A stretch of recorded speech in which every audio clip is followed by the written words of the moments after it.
Hi guys, and welcome back to my channel. So the title of today's video is a little bit misleading simply because there is not one way to heal diastasis recti. So yes, the title of this is very misleading. However, what we are going to talk about in today's video is how to properly connect to your core muscles, and then exercises that you can do that are diastasis recti safe, and exercises that you should be avoiding if you have diastasis recti because they can make it worse or they won't be helping heal it. Now, if you haven't already watched my previous video discussing what diastasis recti is, who can get it and how to test for it, then I will link it in the description box.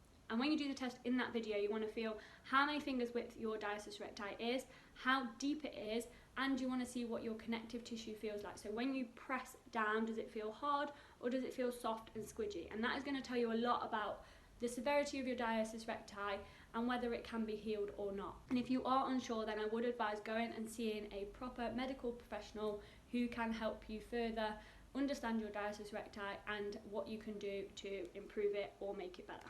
So diastasis recti is caused by too much intra-abdominal pressure, and the muscles that are responsible for controlling that pressure is your transverse abdominis muscles and your pelvic floor muscles.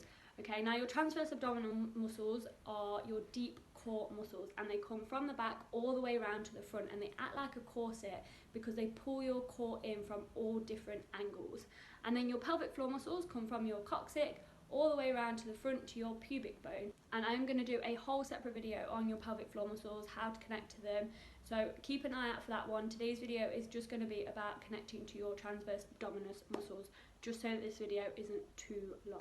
Okay, so in order to understand where your transverse abdominis muscles are and how to connect to them, we're going to do something called belly breathing. Now you can do this lying down or sat up, it's completely up to you where you feel more comfortable. So if you're lying down, then you're going to lie yourself flat on the floor and bend your knees with your feet flat on the floor. Very similar to how we tested for DR in the first place. Then you're going to place one hand on your chest and one hand on your belly. From there, you're going to inhale, and as you inhale, you're going to let your belly expand, but your chest should stay still. So your chest should not rise at all, only your belly should move. Then as you exhale, your belly should come in and you should be squeezing your core and pulling your belly button in towards your spine. And then inhale, let your belly expand back out, relax. And then as you exhale, pull your core in, pull your belly button towards your spine and contract those deep core muscles. But your chest should not move throughout this. And that is it, that is belly breathing, and it's going to help you learn how to control your breathing and also how to connect to your transverse abdominis muscles, which is going to help control that intra-abdominal pressure, which not only can help prevent diastasis recti, but it can also help improve or heal it. Now when you are belly breathing, a few things you want to avoid doing.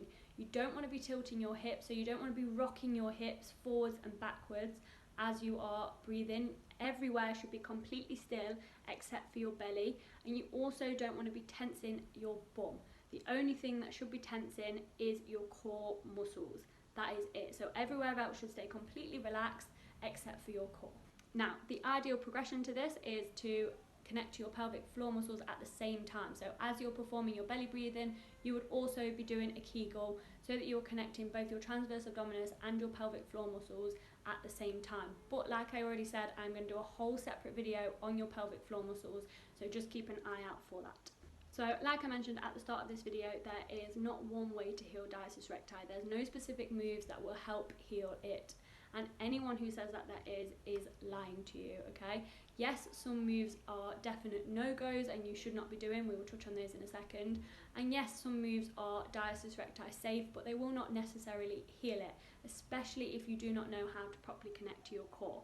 So what I'm going to do now is insert a clip of a few different exercises that you can do that are all completely diastasis recti safe.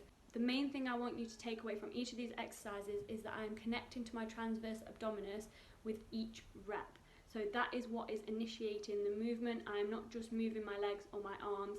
I'm really focusing on using my core muscles with each movement, and that is what's going to make the difference, and what will help you heal diastasis recti or improve it is how well you can connect to your core while you are performing each exercise, not the actual exercise itself.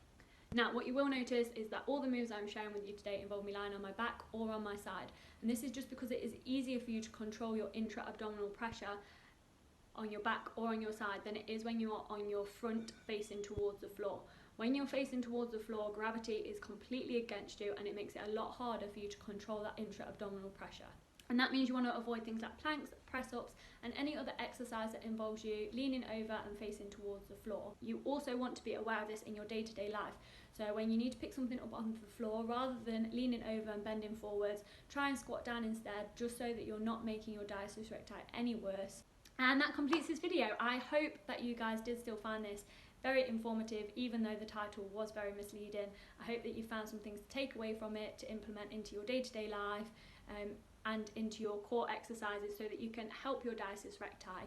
Like I said in the beginning, if you are unsure, go and get the advice and the help from a medical professional who can give you a lot more guidance specifically to you. But if you enjoyed, then please don't forget to like and subscribe, and I will see you in my next video.